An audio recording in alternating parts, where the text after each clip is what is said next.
Bonjour et bienvenue dans une nouvelle vidéo de cybersécurité d'après le blog Cocomelon. Non, on va faire une injection de code via Windows Fiber sur un simple analyse d'un malware en C++.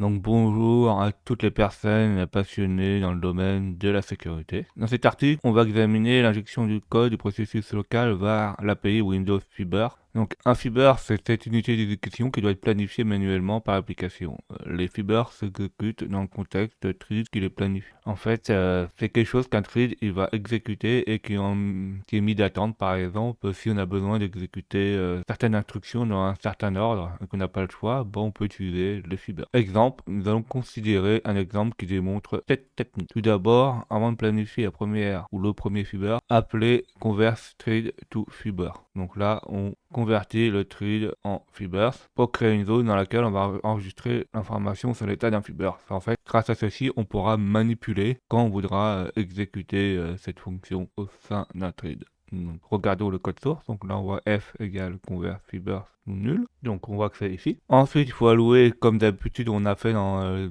énormément d'analyses malware, allouer notre charge utile, donc qui est écrite dans la mémoire allouée. Donc on l'écrit en exécution, lecture, écriture, et on fait un virtual alloc. Pas un virtual alloc X, mais un virtual alloc en lui-même, dans le programme en lui-même. Et une fois que c'est alloué, dans cet endroit-là, on fait avec la même copie, on copie la charge utile là, qui exécute la calculatrice dedans. Donc si on regarde le code source, on a notre charge utile qui est ici là. On va lui allouer de la mémoire grâce à virtual alloc ici. Donc on lui alloue en exécution, lecture, écriture. Et grâce à la fonction même copie là, on copie la charge utile dans la mémoire qui a été allouée dans payload même. Et on met aussi myPayload length, donc la longueur de la charge utile pour pas qu'en fait il y ait de débordement au niveau de la mémoire. Donc on va répéter ce que je viens de dire. Comme vous pouvez le voir, il y a virtual alloc qui est appelé avec l'exécution page en la page mémoire est mise en exécution, lecture, écriture. Ce qui signifie que l'exécutable est lisible et en écriture. Voilà. L'étape suivante consiste à créer un fiber qui exécutera notre charge utile. Donc c'est à partir de là qu'on va en fait créer le fiber et qui sera exécuté. Donc on voit que c'est là, on crée le fiber avec la routine, la mémoire qu'on a allouée là avec notre charge utile dedans. Et une fois que ceci est fait là, il faut enfin planifier le fiber nouvellement créé qui pointe vers notre charge utile. Donc là, on va switcher sur notre charge utile qui va en fait l'exécuter. Ainsi notre code source complet est ici, tout ici là. Donc j'ai fait là. En fait, il est beaucoup plus petit que les autres, mais ça fonctionne. Comme vous pouvez le voir, on utilise comme proof of concept dans notre charge utile toujours la calculatrice de Windows en 64 bits, sans entrer dans les générations de payload. Donc ça, vous pouvez voir les cours, comment on génère des payloads avec Metasploit. Nous allons simplement insérer notre charge utile dans le code. Nous, on met toujours notre charge utile dans un tableau là au début. Après, une fois que ceci est fait là, il faut le compiler. Donc on compile avec le cross compilateur. Donc regardez les anciennes vidéos si vous ne savez pas comment l'installer sur une distribution Linux. Avec les bonnes optimisations en statique, avec les bons flags, etc. pour que ça fonctionne. Donc on copie, on va ouvrir un terminal où se trouve le fichier. Voilà, on va le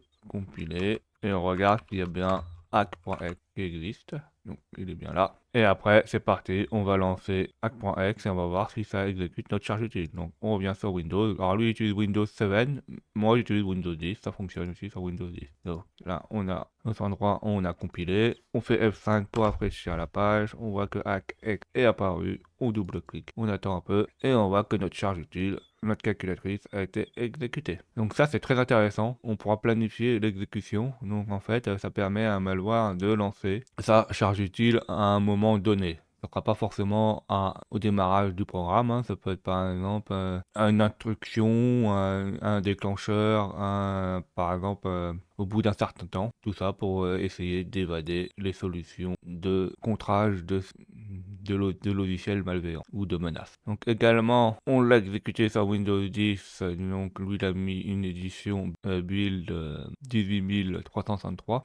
Alors moi c'est pas la même version, hein, on peut regarder. Si on fait un système info sur un PowerShell, normalement j'aurais pas la même version. Alors, on va voir. Non, si je fais système info. Donc, moi, je suis sur une version de système. Donc, on a un build vachement plus récent qui est en 19.0.45. Hein. C'est pas le 18 000. Hein. Alors, je pense pas que c'est la toute dernière.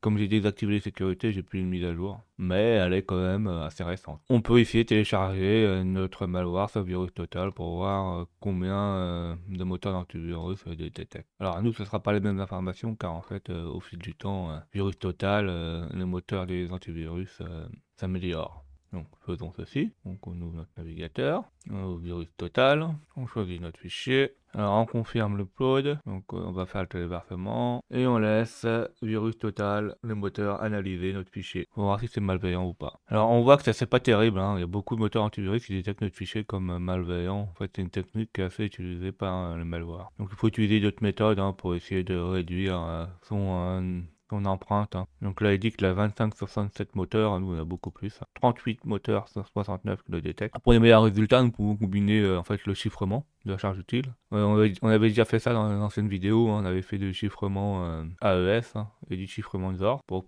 obscurcir les fonctions. On avait aussi fait la même chose pour les fonctions et nous pouvons également utiliser le chiffrement AES. Donc si vous voulez voir ceci là, soit vous regardez les anciennes blogs sur Cocomelon, soit vous regardez mes anciennes vidéos qui expliquent comment on fait ceci pour chiffrer la charge utile. Tout ce qu'on fait ici, c'est pas pour faire des conneries, hein, c'est pour ça a des cas de fin pédagogiques, hein, c'est pour apprendre et non faire des choses malveillantes, c'est surtout pour apprendre comment fonctionnent les malwares. Je ne suis pas responsable de vos bêtises. J'espère que vous avez appris beaucoup de choses. N'hésitez pas à mettre des commentaires en retour, des pouces bleus, de vous abonner et surtout de cliquer sur la cloche pour voir mes nouvelles vidéos.